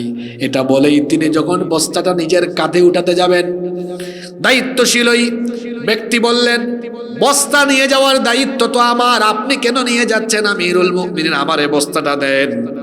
তিনি বললেন, আমার সামনে থেকে সরে যাও, যে দৃশ্য দেখে এসেছি কিয়ামতের দিন আমি তো আসামি হয়ে যাব, আমার বোঝা কিয়ামতের দিন তোমার কাঁধে তুমি বহন করবে না, সামনে থেকে সরে যাও। নিজেই সেই বস্তাটা কাঁধে নিয়ে ওই মহিলার কাছে পৌঁছালেন। গভীর রাতে পৌঁছে এবার তিনি আটা বের করে দিলেন, অন্যান্য খাবার বের করে দিয়ে নিজেই রুটি বানাতে প্রস্তুতি, তিনি রুটি বানানোর কাজে সাহায্য করলেন, খামির বানায় দিলেন। মহিলাকে বললেন তাড়াতাড়ি রুটি প্রস্তুত করো, খাবার দাবার প্রস্তুত হলো। তিনি এবার পাশে বসে বাচ্চাদেরকে খাওয়ালেন। তিনি বললেন মা তুমিও খাও, খাবারটা গ্রহণ করো। মহিলা খাচ্ছে, বাচ্চাদের দিকে তাকাচ্ছে, বাচ্চারা এতদিন পরে খাবার খেয়ে খুশি। তখন ওই মহিলা বলতেছে আহারে আমাদের খলিফা যদি ওমর না হয় আপনার মতো লোক কত আমাদের ভাগ্য খুলে যেত। মহিলা তো আর পরিচয়ে জানে না। ওমর ফারুক রাদিয়াল্লাহু আনহু বললেন আগামীকাল আপনি খলিফার দরবারে যাবেন, আপনার জন্য সেখানে আরো কিছু করা যায় কিনা আমি চেষ্টা করব। মহিলা ঠিকই পরের দিন খলিফার দরবারে গেল। যাওয়ার পরে আশ্চর্য এক অবস্থা দেখে মহিলা ভয় পেয়ে গেল। সে দেখলো গত রাতে যিনি কাঁধের মধ্যে বস্তা নিয়ে এসেছেন সেই ব্যক্তি খলিফার চেয়ারে বসা। মহিলা এটা দেখে সঙ্গে সঙ্গেই হাত পেতে হাত করজোর করে এবার সে ক্ষমা চাইতে লাগলো। বলল মহামান্য খলিফা গত রাতের পরিস্থিতির জন্য আমি আপনার কাছে ক্ষমা চাইছি, আমাকে দয়া করে মাফ করে দেন।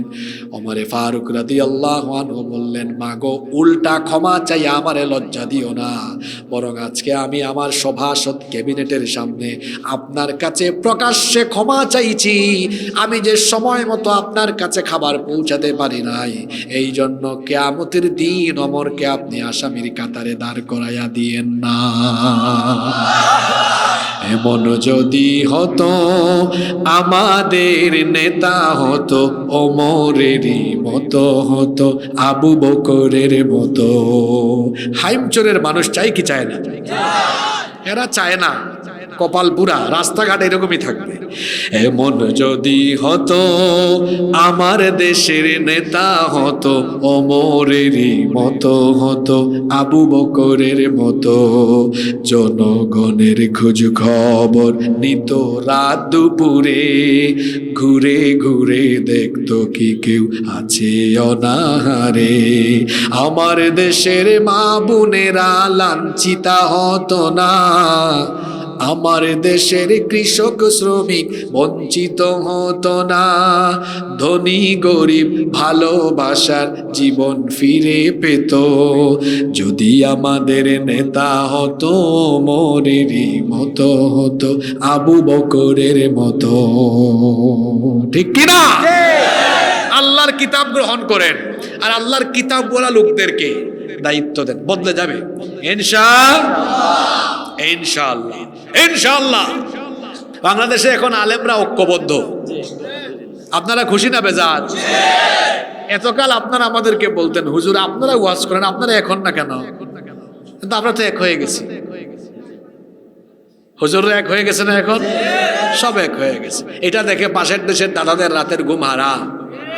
অনেকের কলিজায় জ্বালা ধরেছে। আমরা বলবো মুতু বিগাইদিকুম, তোমাদের জ্বালা পুরা নিয়ে তোমরা মরে যাও, আমাদের কিচ্ছু করার নাই। উলামা মাশায়েখ ঐক্যবদ্ধ হয়েছেন, ঐক্যবদ্ধ থাকবেন, এই ঐক্যে কেউ ফাটল ধরাতে পারবে না। যুবকদেরকে বলে যাই একটা কথা, কথায় আছে সৎসঙ্গে স্বর্গবাস, অসৎসঙ্গে স্বর্গনাশ। এক লোক আতরের দোকানে ঢুকছে, আতর কিনে নাই কিন্তু কিছুক্ষণ আতরের দোকানে ছিল। বলেন তো একটা আতরের গন্ধ তার গায়ে হবে কি হবে না? হবে। কিনে নাই কিন্তু কিছুক্ষণ ছিল। আরেক লোক বিড়ি খায় না, রাস্তায় এক বিড়ি ঘুরকে ধরে কুলাকুলি করছে, তার গায়ে বিড়ির গন্ধ হবে কি হবে না? আতরের সাথে থাকলে যেমন আতরের সুবাস পাওয়া যায়, যুবক ভাইরা উলামা মাশায়েখ পীর মাশায়েখদের সাথী হন, দেখবেন উলামা মাশায়েখদের সাথে থাকলে চরিত্র ভালো হবে, সুন্দর হবে, নামাজ সহ দ্বীনের আমলগুলো আপনার উপরে থাকবে ইনশাআল্লাহ। আর বিড়ি সিগারেটের সাথে থাকলে যেমন বিড়ি সিগারেটের গন্ধ হয়, তেমনি বেনামাজি, বেঈমান, ছেসরা, চোর, চামার, দুর্নীতিবাজ, লুটপাটকারী, চরিত্রহীনদের সাথে থাকলে নিজেও চরিত্রবান হয়ে যাওয়ার সম্ভাবনা থাকে। এই জন্য যুবকদেরকে বলবো, হয় আলেম হন, নইলে আলেমের ছাত্র হন, নইলে আলেমদের সাথী হয়ে যান। পারবেন পারবেন পারবেন পারবেন। আমরা আলেমদের সাথে কারা কারা আছি হাত তুলেন। নারে তাকবীর, নারে তাকবীর। আল্লাহু আকবার। আল কোরআনের আলো, ঘরে ঘরে জালো, আল হাদিসের আলো, ঘরে ঘরে জালো। সুন্নাত তরিকা। নারে তাকবীর। আল্লাহু আকবার। হাতগুলো নামান। আল্লাহ আমাদেরকে এক রাখুন। নিজেদের মধ্যে কিলাকিলি করবেন না। হ্যাঁ, যে অমুক সরসিনা, অমুক ফুরফুরা, অমুক কৌমি, অমুক আলিয়া, তো কি হয়েছে? আমাদের রব কয়জন? একজন। রসুল কয়জন? কিতাব কয়টা? তা আপনারা তো মারামারি করেন কেন? যে কৌমিতে আছে আমার ভাই সে, যে আলিয়াতে আছে সে আমার ভাই, যে সরসিনা সেও আমার ভাই, যে ফুরফুরা সেও আমার ভাই। সব মুসলমান, যারা মুসলমান সব আমাদের ভাই, ঠিক না ঠিক? দলাদলি করবেন না, দলাদলি করা যাবে না। মনটাকে বড় করেন, মনটাকে বড় করেন, সবাইকে আপন করে বুকে টেনে নেন। পারা যাবে না ইনশাল্লাহ? ভেজাল লাগান কেন? উম্মতের ঘরে আগুন লাগছে, পানি ঢালেন, কেরোসিন ঢাইলা আগুন আরো বাড়াইয়া দিয়েন না। আমরা সবাই এক থাকবো ইনশাআল্লাহ। আমাদের মাঝখান দিয়া একটু আমরা দূরে দূরে থাকি বলে দেখেন না ভারতীয় গুলামরা কি সাহস করে। ভারতীয় গুলামদেরকে বলছি, মনে রাখতে হবে ভারতীয় এজেন্ডা বাস্তবায়নের চেষ্টা হলে এই জায়গায় কিন্তু আমরা এক। এটা আগেও বলেছি, এই জায়গায় আমরা এক, এই জায়গায় আমরা এক। ভারতীয় এজেন্ডা অন্তত পক্ষে আপনারা কে কি মনে করেন জানেন না, জানি না। আমরা আলেমরা শপথ করেছি, আমরা বেঁচে থাকতে এই দেশে ভারতীয় একটা এজেন্ডাকে আমরা বাস্তবায়ন করতে দিব না। আমরা দিব না। এটা মুসলমানের দেশ। এদেশে দিল্লির কর্তৃত্ব চলবে না, এটা ভেঙে দিয়েছি আমরা। আর দিল্লির কর্তৃত্ব বাংলাদেশে মাথা উঁচু করে দাঁড়াতে পারবে কোনোদিনও না, কশিন কালেও না। কারণ এরা কম জানান নাই আমাদেরকে। হুজুর দেখলেই জঙ্গি, হুজুর দেখলেই রাজাকার। জঙ্গি জঙ্গি, রাজাকার রাজাকার খেলার দিন শেষ। ইসলামের বাংলাদেশ। সম্মানিত ভাইয়েরা, জাতিকে আর আমরা বিভক্ত করতে চাই না, আমরা এক হয়ে। আপনারা বলেন তো, আমার বক্তব্যের শুরু থেকে এখন পর্যন্ত ভেজাল লাগানো, দলে দলে ভাগ করে দেওয়ার মতো হিংসাত্মক কোনো কথা এখনো আমি বলেছি? না। বলেন বলেছি? না। সারা দেশে আমি একই রকম কথা বলি, আমি সবাইকে এক থাকার কথা বলি। আমি কোনোদিন মুসলমানে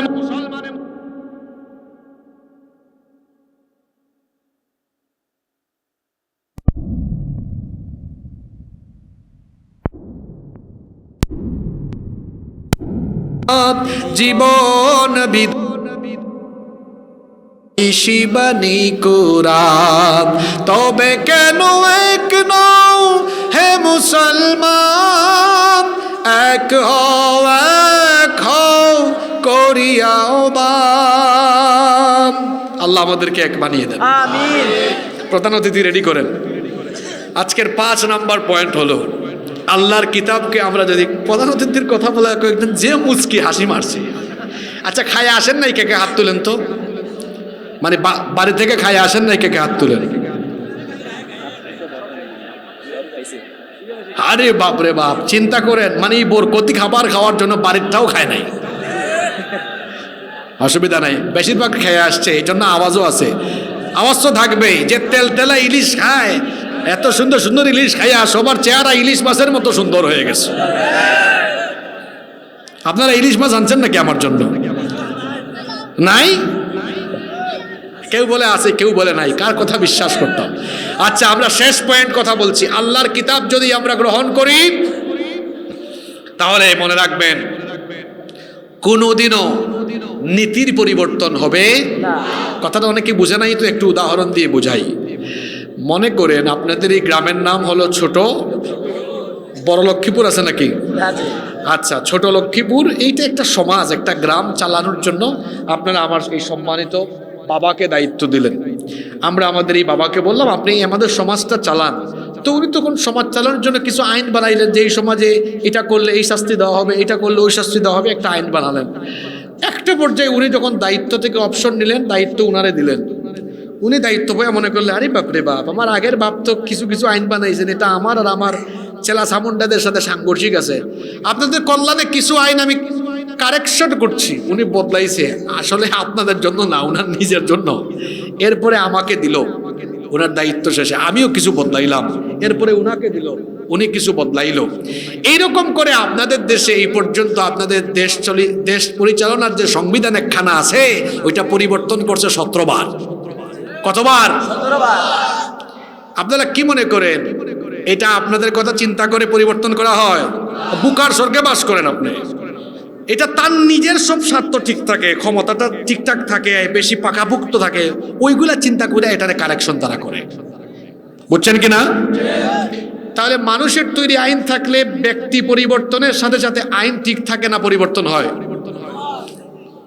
যেমন আগে ফেসবুকে কিছু বললেই মামলা হইতো, যে ওটার নাম কি ছিল, ডিজিটাল আইসিটি। এটা এই সরকার এসে বাদ দিল, মানে ব্যক্তি পরিবর্তন হইলে আইন পরিবর্তন হয়। কিন্তু আমার দিকে তাকান, এই বাবাকে বললাম, বাবা আপনি চালান, একটা আইন আপনি বানাইতে পারবেন না। ধরেন কোরআন দিলাম, ওনার দায়িত্ব শেষ, উনি কিতাব কয়টা আবার একটা, এরপরে আমি, এরপরে উনি। দেখা গেল যে যেখানে মানুষের আইন থাকে ব্যক্তি পরিবর্তনে আইনের পরিবর্তন হয়, আর আল্লাহর আইন থাকলে ব্যক্তির পরিবর্তন হয়, আইন বা নীতির কোনো পরিবর্তন হয় না। আমি কি পয়েন্টটা আপনাদেরকে বুঝাতে পেরেছি? 1500 বছর আগে কোরআনে চোরের বিরুদ্ধে যে আইন, এটা এখনো ওই আইন আছে। 1500 বছর আগে কোরআন যেভাবে নাজিল হয়েছে এটা ওইভাবেই আছে। শোনেন, আপনাদেরকে অনেকে কলা দেখাইয়া মূলা খাওয়ায়, কলা দেখাইয়া মূলা খাওয়ায়, আপনারা বুঝেন না। মনে রাখবেন, যতদিন পর্যন্ত এভাবে মানুষের তৈরি আইন চলবে, ব্যক্তি পরিবর্তন হবে, আইন পরিবর্তন হবে, এটা দিয়ে কোনোদিন আপনাদের ভাগ্যের পরিবর্তন হবে না। একমাত্র অপরিবর্তনীয় কোরআন, যেটাকে পরিবর্তন করার কোনো ক্ষমতা কোনো বাপের বেটার নাই, ওই কোরআন যদি থাকে তাহলে মানুষের ভাগ্যের চাকা ঘুরে মানুষের উন্নতি হবে। এছাড়া আলোকিত দেশ করা সম্ভব নয়। আর কেমনে বুঝাইলে আপনি বুঝবেন জানি না। এরপরেও আমি যাওয়ার পরে যদি ছেলেগুলারে ধরেন যে হুজুর টানছো কি ওয়াজ করে গেছে, তো আমি বলবো শয়তান আপনার মাথায় পেশাব করে দিয়েছে। এত পরিষ্কার কথা আপনার ভালো লাগে না। আমার পুরা বক্তব্য রেকর্ড আছে, পুরা বক্তব্য এতগুলো মিডিয়ায় রেকর্ড হয়েছে। এই 1.5 ঘন্টা ধরে আমি কি কোনো দল, কোনো ব্যক্তি, কোনো নেতার পক্ষে একটা কথাও বলেছি? প্রত্যেকটা কথা আল্লাহর জন্য বলেছি, আল্লাহ রসুলের জন্য বলেছি। আপনি যেভাবে বক্তৃতা আরম্ভ করলে 2 মিনিট চামচামি কইরা আপনার নেতার চামচামি করেন, আমরা এটা করি না। আমরা বক্তব্য শুরু করি আল্লাহর প্রশংসা দিয়ে, রসুলের উপরে দুরূদ পড়ে। আমরা কারো দালালি করি না, তবে হ্যাঁ আমরা আল্লাহ আর রসুলের পক্ষে মানুষকে আহ্বান করি। এটাই হেদায়েতের পথ। এই 5টা পয়েন্ট বললাম, একটু রিভিশন করি। 1 নাম্বার, আল্লাহর কিতাবের আইন থাকলে অর্থনৈতিক মুক্তি আসবে। 2 নাম্বার, ন্যায় বিচার প্রতিষ্ঠা হবে। 3 নাম্বার, সব মানুষ তার অধিকার পাবে। 4 নাম্বার কি বলেছি? শাসকরা জবাবদিহি করবে। 5 নাম্বার, নীতির কোনোদিন পরিবর্তন হবে না। এই 5টা পয়েন্ট যে আজকে বলছি, একটু বাড়িতে ঘুমাই ঘুমাই চিন্তা করেন। বিশেষ করে তরুণ ছাত্র যুবকরা চিন্তা করবেন আমার কথাগুলো, যে 5টা কথা বলে গেলাম, চিন্তা করবেন। এই 5টা জায়গায় পরিবর্তন আসলে আপনার দেশ পরিবর্তন হয়ে যাবে ইনশাআল্লাহ। কেন আজকে আমি অন্যান্য হাজার হাজার বিষয়ে থাকতে এই বিষয়ে ওয়াজ করলাম? কেন? এর জবাব দিয়ে যাই। নো, ইলেকশনে তো আমার কি, আমি কি ইলেকশন করি না আমি কোথাও এমপি ক্যান্ডিডেট? ইলেকশন দিয়ে আমার কি? আমি এই আলোচনা আজকে এজন্যই করেছি, কারণ আপনাদের দেশে অশান্তি কম না বেশি? বলেন, অশান্তি কম না বেশি? ইলেকশন আসছে, আমাদের কি হয়েছে? এটা তো কোরআনের মাহফিল, ঠিক না? ঠিক। আমরা এই টপিকে কথা বলেছি, আমাদের সমাজে দেশে অশান্তি বেশি। এই অশান্তি দূর করার জন্য মানুষের আইন দিয়ে অশান্তি দূর সম্ভব নয়, একমাত্র আল্লাহর আইন দিয়ে অশান্তি দূর করা সম্ভব। এই জন্য আমি এই বিষয় নিয়ে কথা বলেছি। এবার আসেন আমরা এই শান্তি পাওয়ার জন্য কোরআনকে আমরা ধারণ করব, বাড়িতে প্রতিদিন আমরা কোরআন পড়বো, অর্থ সহ ব্যাখ্যা সহ। পারবো ইনশাল্লাহ? আমরা কোরআন পড়বো, বুঝবো, আমল করব, আলিম উলামাদের সাথে থাকবো, পীর মাশায়েখদের সাথে থাকবো।